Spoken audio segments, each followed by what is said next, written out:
नमस्कार, आप देख रहे हैं खबरें अभी तक और मैं हूं नितेश सिन्हा। तो आखिर हरियाणा कैडर के आईएएस अशोक खेमका पर सीबीआई जांच बैठी गई है। वहीं अशोक खेमका, जिनका तबादला हरियाणा की अलग अलग सरकारों ने करीब 45 बार किया, वहीं खेमका जिन्होंने रॉबर्ट वाड्रा और डीएलएफ लैंड डील रद्द की थी, जिन्हें प्रदेश का ईमानदार अफसर माना जाता है, लेकिन अब खेमका मुश्किल में है। आरोप है कि अशोक खेमका पर वेयर हाउसिंग कॉरपोरेशन में बतौर एमडी रहते हुए गलत तरीके से नियमों को ताक पर रखकर टेंडर दिया है।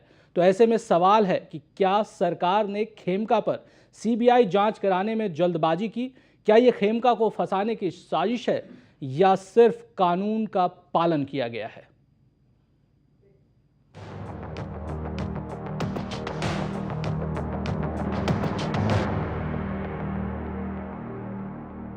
तो इन तमाम मुद्दों पर चर्चा हम करेंगे और इसके लिए हमारे पास एक कमाल का पैनल भी मौजूद है, लेकिन उससे पहले दिखाते हैं आपको ये रिपोर्ट।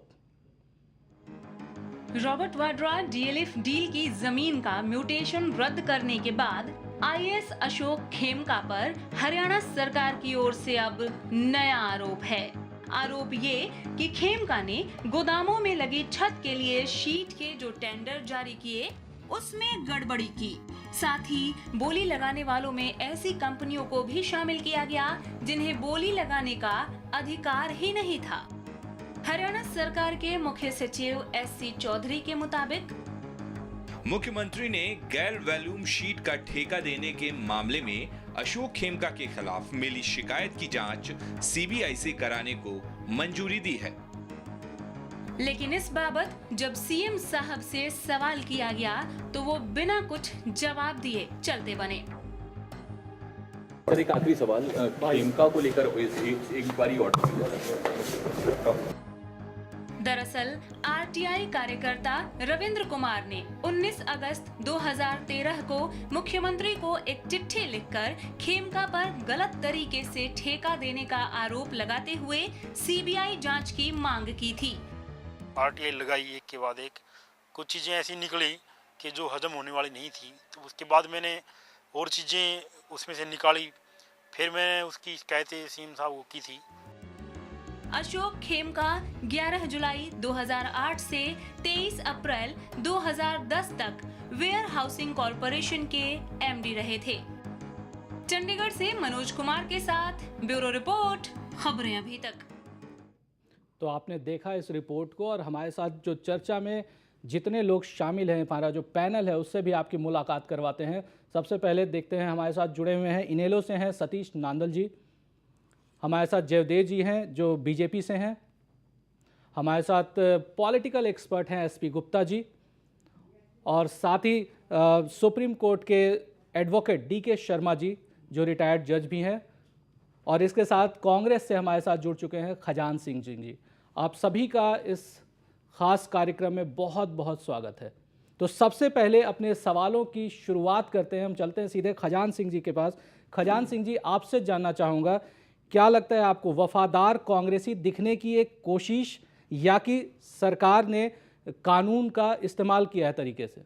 देखिए, आरटीआई कार्यकर्ता ने मुद्दा उठाया जी, और आरटीआई कार्यकर्ता की आरटीआई के बिना पर ये शिकायत दर्ज हुई है। प्रशासनिक मामला है और चीफ सेक्रेटरी आईएएस लॉबी का ही है। चीफ सेक्रेटरी आईएएस ही है, सीनियर आईएएस ऑफिसर है जी, उन्होंने अगर संज्ञान लिया है, उन्होंने देखा अगर कहीं गड़बड़ी है, गड़बड़ झाला है, जी, तो सीबीआई को केस रेफर किया है। और सीबीआई भी कोई एकदम से कोई किसी को पकड़कर बंद नहीं करती है, वो भी सारे फैक्ट्स की पूरी एविडेंस लेगी। अगर कोई एविडेंस होगा तो कार्रवाई होगी, नहीं होगा तो नहीं होगी। लेकिन तो सीबीआई जांच कुछ जल्दबाजी नहीं दिखती यहाँ पर। देखिए, ऑनरेबल चीफ सेक्रेटरी ने उनको जैसे मैटर उनको रेफर हुआ है और जैसे कंप्लेंट हुई है, अगर कोई सीरियस एलिगेशन है और कोई ऐसी सबूत मिले हैं तो उसके ऊपर उन्होंने केस भेज दिया है और सीबीआई उसकी जांच करेगी। इसमें कोई लंबा चौड़ा हल्लाबाजी तो है नहीं भाई किसी को जानबूझकर फंसाया गया। अगर आरटीआई कार्यकर्ता, एक आरटीआई एक्ट इसलिए बना है, आरटीआई एक्ट का मतलब ये है अगर कहीं भी कोई गड़बड़ झाला है तो कोई भी आदमी आरटीआई का इस्तेमाल कर सकता है, आरटीआई के तहत इन्फॉर्मेशन ले सकता है। इन्फॉर्मेशन में अगर कोई गड़बड़ झाला मिलता है तो कंप्लेंट कर सकता है। बिल्कुल, लेकिन तो मामला है। खजान सिंह जी, आरटीआई पे वाड्रा डील का भी खुलासा हुआ था जी, उस पे क्या एक्शन लिया गया? जी, ये देखिए, अब हम मुद्दे से भटककर अगर दूसरी बात करेंगे नहीं, तो वो मैं डील पे, बिल्कुल उस डील पे, उस डील पे, उस बिल्कुल डील पे ये अगर- सवाल बनता है यहाँ पर, क्योंकि अगर देखा जाए तो यही मुद्दा था जो उन्होंने उठाया था। सिन्हा साहब, अगर के एक मुद्दे पर हम डिबेट कर रहे हैं जी। तो we should confine to that issue, और चलिए। उससे बाहर अगर हम जाते हैं तो उसी इशू पे एक डिबेट का अलग से आप रख सकते चलिए, हैं। सतीश जी हम हमारे उस पे साथ है। अलग से सतीश बहस कर लेंगे। सतीश जी, आपकी नज़र में क्या लगता है ये बड़ी दुर्भाग्यपूर्ण बात है जी कि एक ईमानदार अधिकारी के साथ जातीय ये सरकार कर रही है, और उसकी प्रकाष्ठा आज सीबीआई की जांच करवा के इन्होंने कर दी, और ये बता दिया, तय कर दिया कि कांग्रेस के खिलाफ कोई भी अधिकारी या कोई नेता जनता के भलाई के लिए एक भी शब्द बोलेगा, उसके पीछे सीबीआई लगवा के और उसके अंदर डालने का काम ये कांग्रेस सरकार करेगी। जी मैं आपसे एक बात करना चाहता हूँ, बताना चाहता हूँ, पूछना चाहता हूँ जी कि ये मामला जिसके तहत ये कहा गया है कि सीबीआई की जांच होगी, ये 2009 का मामला है। जी आज 2014 का साल आ गया। इससे पहले कोई आरटीआई एक्टिविस्ट भी नहीं था, ये सरकार भी नहीं थी, कोई कहने वाला भी नहीं था। वो टेंडर भी हुए, वो टेंडर लगे भी, और वो काम भी हुआ, और वो सारे के सारे वेयर हाउस कारपोरेशन के शेड, जितने भी शेड बने, जिनकी टोटल लागत अगर मैं गलती न 12 करोड़ के करीब थी, वो सारे के सारे बढ़िया काम कर रहे हैं। अच्छी वो सीट लगी हुई है, किसी प्रकार की उसमें कोई कमी नहीं है। यानी और एक नई टेक्नोलॉजी साफ तौर पर फंसाया जा रहा है। 101% फंसाया नहीं जा लेकिन रहा है। अगर फंसाया जा रहा है, मान लीजिए बदला लिया जा रहा है, बदला भी लिया जा रहा है अगर, तो इसकी वजह क्या है? अगर देखा जाए इसकी वजह सिंपल सी वजह ये है जी कि गुड़गांवा के अंदर जब ये अधिकारी जी पोस्टेड थे तो उन्होंने रॉबर्ट वडेरा की जमीन का जो खुलासा किया था जी, उससे आहत होके, उससे तिलमिला के इस सरकार ने उनका ट्रांसफर किया, चलिए दूसरी जगह चलिए, किया, तीसरी जगह किया। एक पॉलिटिकल एस्पेक्ट, लेकिन अगर देखा जाए पॉलिटिकल से हट करके अगर एनालिसिस जानते हैं, हमारे साथ पूर्व आईएएस अधिकारी भी हैं, आपसे जानना चाहेंगे एसपी गुप्ता जी कि आपकी नज़र में क्या स्थिति बनती दिखती है? ये नहीं, मैं समझता हूँ हरियाणा सरकार द्वारा जो ये कदम लिया गया बड़ा हास्यास्पद है जी। सीबीआई का मैं कोई औचित्य नहीं समझता, ये मामला है ही नहीं। सरकार के पास इतने चैनल हैं जी, वो डिपार्टमेंटल इंक्वायरी करा सकती है, विजिलेंस महकमा उनसे करा सकती है। शायद सरकार ये दिखाना चाहती है भाई हम तो इंडिपेंडेंट ढंग से काम करना चाहते हैं, कोई दुर्भावना की हमारे पर एलिगेशन ना लगे, इसलिए वो सीबीआई को कराना चाहते हैं। मैं ये बता देना चाहता हूँ, ऐसे मामलों में सीबीआई से जांच कभी नहीं कराई जाती, ना सीबीआई के पास इन चीज़ों के लिए समय होता है जी। और ऐसे एक आरटीआई जो एक्टिविस्ट है वो इन्फॉर्मेशन लेता है आरटीआई एक्ट में, और उसके एप्लीकेशंस के ऊपर अगर ऐसे सीबीआई जांच बैठने लग जाए जी, तो सरकार का काम ही ना चले। तो आपके हिसाब से ये वक्त भी सही नहीं है, और ये जो फैसला लिया गया है वो भी सही नहीं है पूरी तरह से? हाँ बिल्कुल, मैं तो हास्यास्पद से कहूँगा, और ये अननेसेसरली अनावश्यक ढंग से जी, ये जो है ना आज जो अशोक खेमका है उसका सारे भारतवर्ष में नाम है, वो सरकार ने खुद ही उसको ऐसे किया है वो, और अब ये इस चीज़ को उठाकर मैं समझता हूँ वो वाड्रा के मामले को उछालने की कोशिश हो रही है, खुद सरकार ये अपने पाँव पे कुल्हाड़ी मार रही है, मैं तो ये कहूँगा। जी। गुप्ता जी हमारे साथ रिटायर्ड जज भी हैं पैनल में, उनसे जानना चाहते हैं कि अगर ये मामला कोर्ट तक खिंचता है और कोर्ट तक स्थिति पहुंचती है तो कितनी देर तक ये मामला टिक सकता है?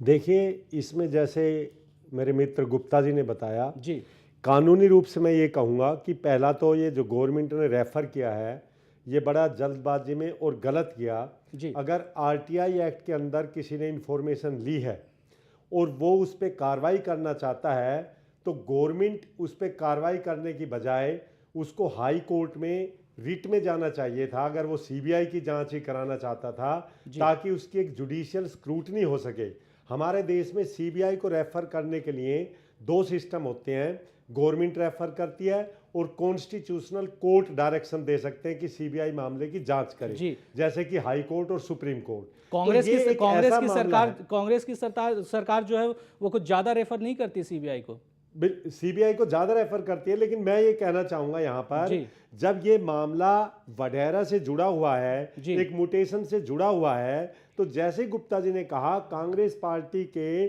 पार्ट पे ये बनता था कि उनको रेफर ना करते हुए आरटीआई एक्टिविस्ट में go to the high court और कोर्ट इसको स्क्रूटनी करे, उसको लगे कि सीबीआई का मामला है तो करे, क्योंकि कोर्ट के बहुत डिसीजन है जिसमें ये कहा गया है कि भाई सीबीआई के पास तो ऑलरेडी जो नेशनल इंपॉर्टेंस के इतने मामले पड़े हुए हैं पेंडिंग, तो हर मामला सीबीआई को रेफर ना किया जाए।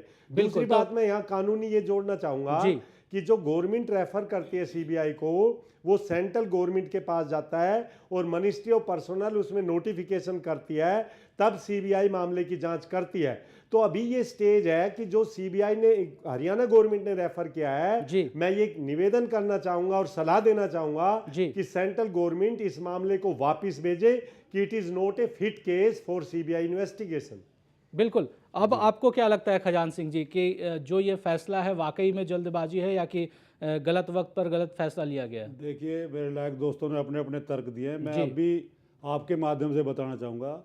अशोक खेमका जी सीनियर आईएएस अफसर हैं, वो गुड़गांव में कभी तैनात नहीं रहे। तो मैं ये बताना चाहूँगा, एक मेरे लायक दोस्त ने कह दिया अब वो गुड़गांव 45 बार ट्रांसफर हुआ, वो गुड़गांव में तैनात नहीं रहे। और मेरे लायक दोस्त की पार्टी ने उनका जितना हंटिंग की थी, उनको गाड़ी तक छीन ली थी और जितना उनको ह्यूमिलेट किया था वो रिकॉर्ड पर है सारी चीजें। अब वो इनके सिर्फ घड़ियाली आंसू बहाकर ये दिखाना चाहते हैं।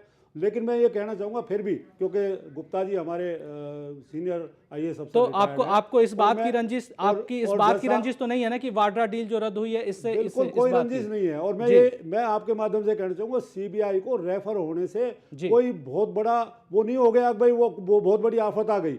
सीबीआई भी एक इन्वेस्टिगेटिंग एजेंसी है, वो सबूत देखेगी, सबूत नहीं होंगे वो वापस कर देगी। चलिए, सबूत नहीं होंगे तो वापस कर देगी, शायद ये सोच करके सीबीआई को हमेशा आज तक के इतिहास में कभी भी सीबीआई के ऊपर इतने वो आरोप नहीं लगे वो कहीं पॉलिटिकली उसको कोई मिसयूज करता है। बिल्कुल, क्योंकि सभी पार्टियां पावर में रही। चलिए, ये सुप्रीम कोर्ट ने भी इस पर टिप्पणी की थी, ये आई थिंक ये जाने लायक नहीं है। सतीश जी कुछ कह रहे हैं, लेकिन उससे पहले जयदेव जी की सुन लेते हैं। जयदेव जी, आपके हिसाब से क्या लगती चीजें?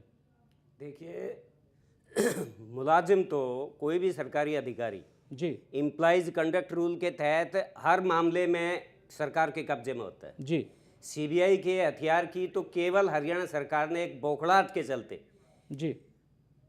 एक ईमानदार अधिकारी के खिलाफ सीबीआई को प्रयोग करना बिल्कुल अनुचित है एकदम से, और इसको जो है सरकार ने बौखलाहट के, चलिए, मतलब सरकार की ये बौखलाहट साफ तौर पर दिखती है। सतीश जी, देखिए, अभी भाई खजान सिंह जी कह रहे थे कि इनकी सरकार ने ये किया वो किया, ये मुद्दा वो नहीं है आज मुद्दा इस प्रदेश के सामने ये है कि हरियाणा प्रदेश के इतने केसेस पड़े हैं जो जनता ने धरने प्रदर्शन किए, जनता ने डिमांड की कि सीबीआई की जांच कराई जाए।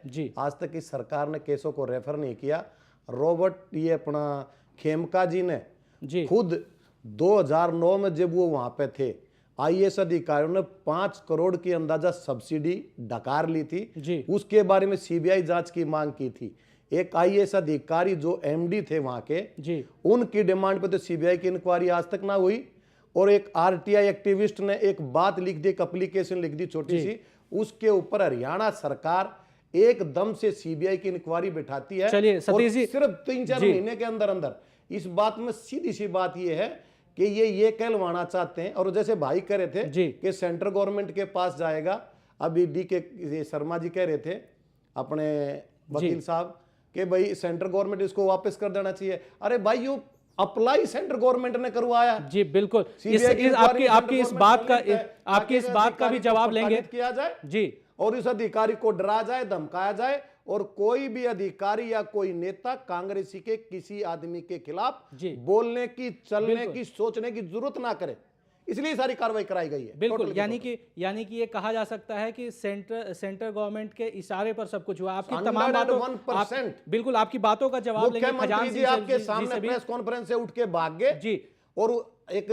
जो चीफ सेक्रेटरी उस बात की पुष्टि करते हैं कि हाँ, मतलब सीबीआई की इंक्वायरी मार्क कर दी गई है। चलिए सतीश जी, अभी फिलहाल वक्त हो चला है एक छोटे से ब्रेक का। ब्रेक के बाद लौटेंगे तो खजान सिंह जी से भी इसका जवाब लेंगे। फिलहाल रुकते हैं एक छोटे से ब्रेक के लिए।